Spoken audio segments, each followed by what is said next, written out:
ஒத்திவைக்கப்பட்ட ஊரக உள்ளாட்சி தேர்தல் காரணம் இதுதான். தமிழ்நாட்டில் உள்ள 27 மாவட்டங்களில் ஊரக உள்ளாட்சி தேர்தல்கள் நடைபெறுகின்ற சூழ்நிலையில் தற்போது சில அரசியல் சிக்கல் காரணமாக ஒத்திவைக்க முடிவு செய்யப்பட்டுள்ளதாக தகவல்கள் தெரிவிக்கின்றன.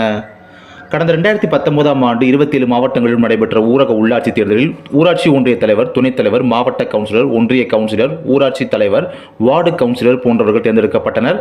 இதனைத் தொடர்ந்து வார்டு வரையறை பிரச்சினை, எல்லை தீர்மானம் உள்ளிட்ட காரணமாக 9 மாவட்டங்களில் தாமதமாக, அதாவது 21 மாதங்கள் கழித்து தேர்தல் நடத்தப்பட்டது. 27 மாவட்டங்களில் ஊரக உள்ளாட்சி தேர்தல் 2019ஆம் ஆண்டில் நடைபெற்ற நிலையில் மற்ற 9 மாவட்டங்களுக்கு 2021ஆம் ஆண்டு நடைபெற்றது என்பது குறிப்பிடத்தக்கது. இந்த 27 மாவட்டங்களிலும் வெற்றி பெற்ற பதவியேற்ற அனைவருக்கும் பதவிக்காலமும் வருகிற ஜனவரி 5ஆம் தேதி முதல் நிறைவடைய உள்ள நிலையில் அதற்கு முன்னதாகவே தேர்தலை நடத்தி முடிக்க வேண்டிய கட்டாயம் தேர்தல் ஆணையத்திற்கு ஏற்படுத்தியிருக்கிறது.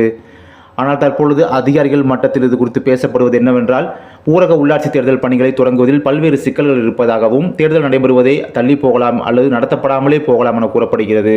இதற்கு காரணம் தற்போது சில மாவட்டங்களில் கிராமங்களை நகராட்சி மற்றும் மாநகராட்சியுடன் இணைப்பதற்காக நடவடிக்கை எடுக்கப்பட்டு வருகிறது. ஆனால் கிராம மக்கள் இதனை கடுமையாக எதிர்த்து வருகின்றனர்.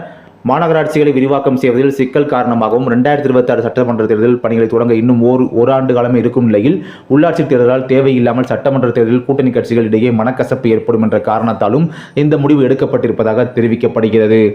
எனவே உள்ளாட்சி தேர்தலை ஒட்டுமொத்தமாக 2026க்கு பிறகு நடத்தலாம் என திமுக தலைமை ஆலோசனை செய்து வருவதாகவும் தகவல்கள் கிடைத்திருக்கின்றன.